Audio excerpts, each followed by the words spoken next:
সবাইকে অভিনন্দন জানাচ্ছি।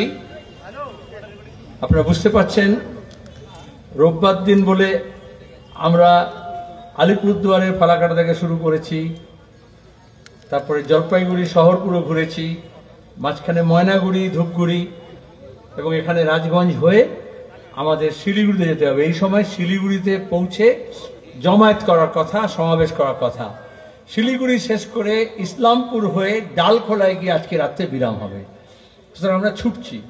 ইতিমধ্যে আপনারা জেনেছেন, আবাস বলেছে, তার আগে প্রচার হয়েছে, তবেই তো এখানকার মানুষ সামিল হয়েছেন। আমি ধন্যবাদ জানাবো যারা আমাদের সঙ্গে দীর্ঘ পথ সকাল থেকে মোটর বাইকে অন্যান্য মাধ্যমে আমাদের সঙ্গে যুক্ত হয়েছেন। এখানে চা বাগানের শ্রমিক, এলাকার বাসিন্দা, তাদেরকে ধন্যবাদ জানাবো। আমাদের এখানে দুপুরবেলা একটুক্ষণ বিরামের জন্য এবং এই বিরতিতে আহারের জন্য ব্যবস্থা করেছেন, তার জন্য ধন্যবাদ জানাবো।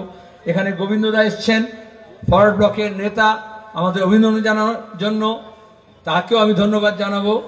আর এখানে বাংলা বাঁচাও মানে আসলে দেশ বাঁচাও। যদি বাংলা না বাঁচে দেশ বাঁচবে না।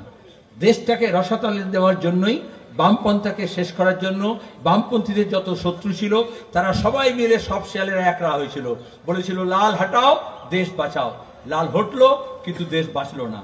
আজকে চা বাগানের শ্রমিক বলুন, চা বাগানের মজুরি বলুন, বন্ধ চা বাগানের সমস্যা বলুন, চা বাগানের মালিকানা হস্তান্তর বলুন, চা বাগানের জমিকে কর্পোরেটকে দিয়ে দেওয়ার ব্যবস্থা বলুন, বা এই পাহাড়ে যে বিপর্যয় হলো, এখানে জলপাইগুড়ি, তার সঙ্গে দাঁড়িয়ে কোচবিহার, আলিপুরদুয়ার এবং দার্জিলিং জেলায় যে ব্যাপক ক্ষয়ক্ষতি হলো।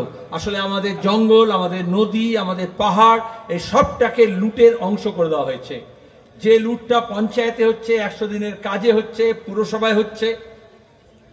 খেটে খাওয়া মানুষের অধিকার নেই, লুটে খাওয়ারা মাতব্বরি করছে। তাই লুটেরাদের বিরুদ্ধে লড়তে হলে খেটে খাওয়া মানুষকে এক কাট্টা হতে হয়। কৃষকের ফসলের দাম হোক, ক্ষেত মজুরের মজুরি হোক, তার জমির সমস্যা হোক, তার সারের কালোবাজারের বিরুদ্ধে হোক, তার যে মান্ডি তুলে দেওয়া হচ্ছে, বাজারটাকে কর্পোরেট হাতে তুলে দেওয়ার চেষ্টা করা হচ্ছে, ছোট দোকানদার, ব্যবসায়ী, তারাও ক্ষতিগ্রস্ত হচ্ছে। বেকার ছেলে মেয়েদের হাতে কাজ নেই। আর এই দুর্ভাগ্যের সময়, এই অভাবের সময় মেয়ে পাচার বেড়ে গেছে আমাদের রাজ্যে। আমাদের ছেলেরা জন্মায়নি, অন্য রাজ্যে গিয়ে পরিযায়ী শ্রমিক হবে এবং ভাষার নামে, ধর্মের নামে আক্রান্ত হবে। আমাদের মেয়েরা এই জন্য জন্মায়নি যে তাদেরকে পাচার হতে হবে অন্য রাজ্যে, কখনো হরিয়ানায়, কখনো মহারাষ্ট্রে, কখনো অন্য দিল্লিতে, উত্তরপ্রদেশে।